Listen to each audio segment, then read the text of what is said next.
dan penjualnya biasanya melontarkan harga yang di atas rata-rata, Pak. Terus kan kalau kita yang namanya jual beli kan ada kayak percekcokan kayak gitu kan, Pak, percekcokan harga.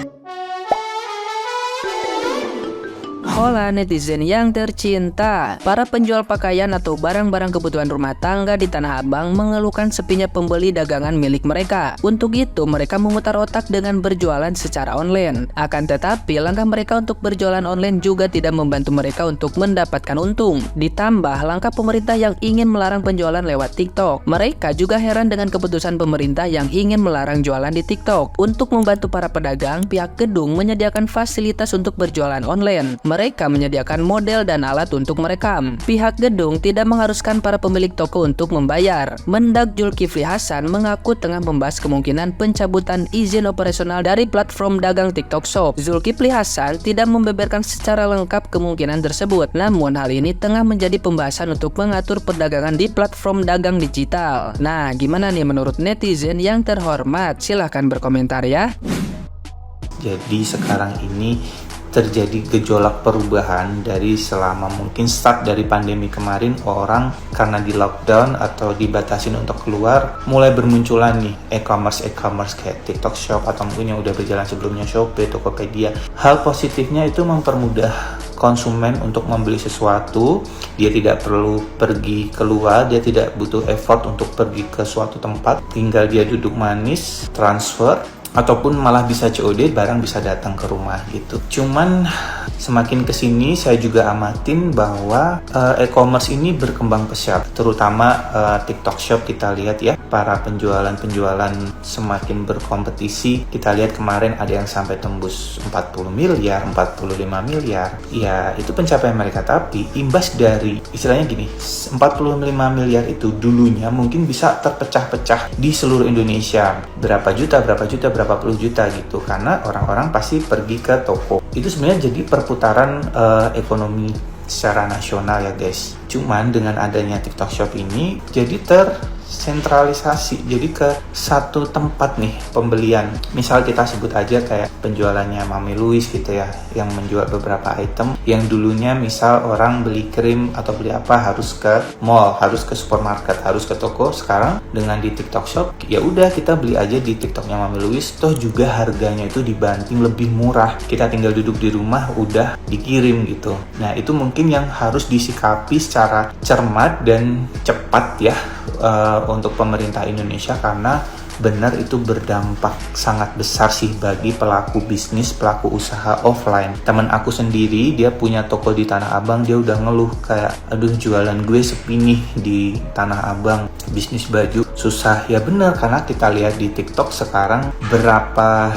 ribu TikTok Shop yang jualan baju nih, dengan mungkin mereka compare beli di Tanah Abang sama beli di TikTok Shop malah lebih murah karena mungkin ada subsidi TikTok, ada apa gitu. Belum lagi kayak misal krim atau apa gitu, orang pasti lebih milih ke TikTok Shop gitu. Makanya saya juga berharap sih pemerintah cepat menyikapinya dengan mungkin melakukan pembatasan atau mungkin pemberlakuan pajak atau apa. Itu mungkin pemerintah atau yang lebih paham tentang itu gitu. Cuman saya mau sharing dampaknya tentang peralihan digitalisasi ini sangat besar bagi pelaku usaha offline. Itu kasihan, kayak kemarin main ke ITC, kemarin main ke Blok M, sepi guys, beneran sepi. Kasihan yang jualan baju, kasihan yang jualan, sampai jualan handphone pun sepi itu. Karena kan sekarang juga di online itu jualan gadget juga banyak dan harganya lebih murah, karena contohnya di TikTok karena ada subsidi TikTok itu, gratis ongkir atau apa segala macam gitu ya. Harapannya biar sama-sama enak, tidak tersentral pada satu orang nih belinya.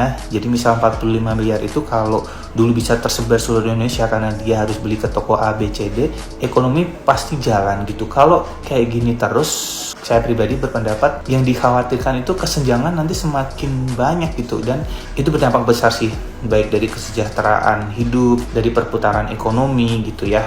Jadi semoga pemerintah menyikapi dengan cepat bagaimana hal ini tidak terus terjadi. Kasihan nih para pelaku bisnis offline gitu, karena sekarang udah banyak sih bener yang di Roxy, yang di ITC, atau mungkin di Blok M, Tanah Abang, sepi guys. Jadi di era digitalisasi ini pemerintah juga harus memperhatikan para pelaku-pelaku pebisnis offline.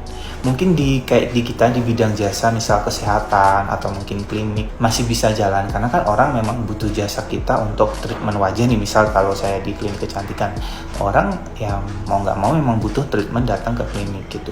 Cuman kalau yang jualnya itu produk, sekarang nggak bisa, karena maksudnya tuh kayak dia nggak usah datang ke klinik tuh, dia bisa tuh tinggal order, krim dikirim gitu. Ada poin plus dan minusnya, cuman kalau kita lihat di sisi pelaku offline itu kasihan. Jadi semoga pemerintah, anggota DPR, para menteri, Pak Presiden cepat melakukan mitigasi biar hal ini tidak terus berlanjut gitu, karena udah lihat nih kesenjangannya gitu. Ada para pelaku offline yang sekarang sepi, tapi pelaku online dengan cepet banget progresnya dia bisa kayak meraup keuntungan, entah itu dari sisi negatifnya, ada yang bilang pencucian uang atau apa, itu aku nggak mau bahas. Cuman memang di sini udah terjadi kesenjangan sosial yang cukup banyak, apalagi nih para pelaku berbisnis online ini ada beberapa yang melakukan flexing dengan menunjukkan gaya hidup mewahnya dia gitu. Dan mungkin beda kalau yang flexing atau menunjukkan hal-hal mewah itu pegawai negeri sipil atau orang anggota Polri, pasti langsung ditindak nih sama pemerintah. Cuma kan ini orang swasta, jadi pemerintah nggak bisa beda nih perlakuannya sama si PNS ini gitu. Cuman kan mungkin pemerintah juga udah meneliti atau mungkin mulai menyelidiki dari si pelaku-pelaku online bisnis ini gitu. Semoga pemerintah cepat menggodoknya, jadi ada rules-nya untuk para pelaku-pelaku berbisnis online ini, ada batasan-batasannya, ada pajaknya, ada apanya gitu ya. Itu sih harapannya, semoga biar ekonomi Indonesia itu merata gitu, biar nggak ada kesenjangan gitu kan. Pasti kan orang lihat di TikTok para pelaku berbisnis online yang kaya raya ini dengan flexingnya, tahu kan maksudnya ada kesenjangan sosialnya, itu takutnya berdampak besar, entah itu terjadi kerusuhan, tingkat kemiskinan yang semakin banyak gitu ya. Itulah intinya, semoga teman-teman juga paham dan mari kita sama-sama membantu pemerintah untuk menyetarakan ekonomi, mensejahterakan masyarakat Indonesia dan tidak terjadi kesenjangan para pelaku bisnis online dan offline gitu. Karena beneran kasihan guys, sepi banget, beneran sepi banget. Kasihan pada ngeluh banyak toko-toko yang tutup. Kalau kalian misal main ke ITC Fatmawati yang deket atau mungkin Blok M, banyak ruko-ruko toko-toko yang tutup, yang disewakan, yang dijual, karena memang mereka udah angkat tangan bendera putih istilahnya. Kalaupun mereka tetap ngotot jualan itu malah rugi, disewa, dagangan gak laku gitu, karena kalah tergerus dari TikTok Shop atau Shopee Shop ataupun yang lain gitu ya.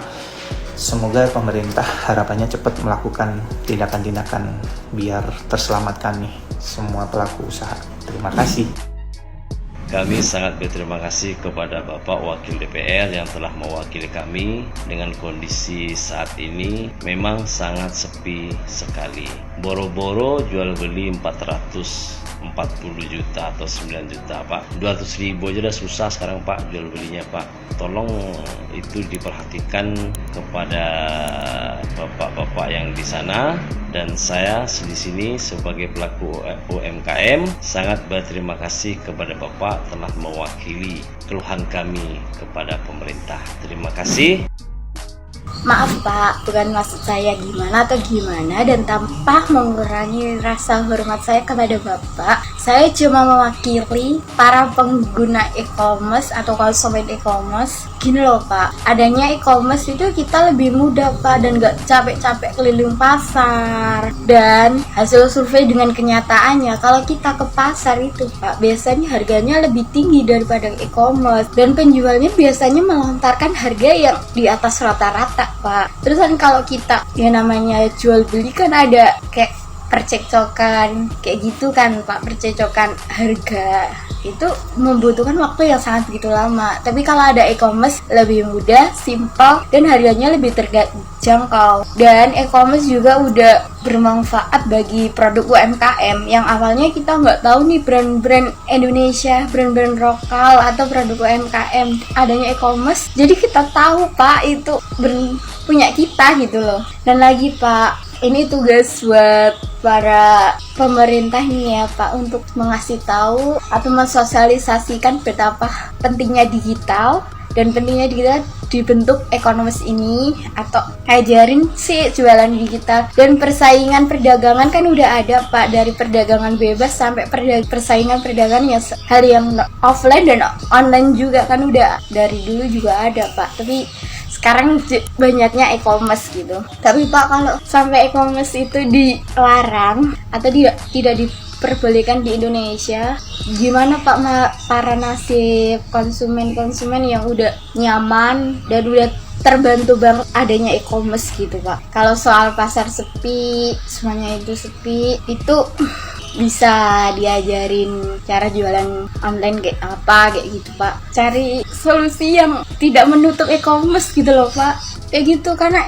e-commerce itu udah sangat membantu gitu loh Pak. Makasih Pak, itu cuma isi hati para konsumen yang udah lama di e-commerce, maupun TikTok Shop, maupun Shopee, Tokopedia, maupun dimanapun itu, mereka udah nyaman. Soalnya di sana kita bisa kenal apapun. Dan satu lagi Pak, berkat TikTok, anak muda di bawah 17 tahun bisa ngasilin duit loh Pak, jadi konten kreator, affiliate, dan semuanya. Jadi TikTok atau ekonomis lainnya itu bermanfaat Pak, ada posisi positifnya, dan semuanya itu ada positif dan negatifnya Pak. Sekian dan terima kasih, cuma itu Pak, saya sebagai perwakilan semuanya Pak.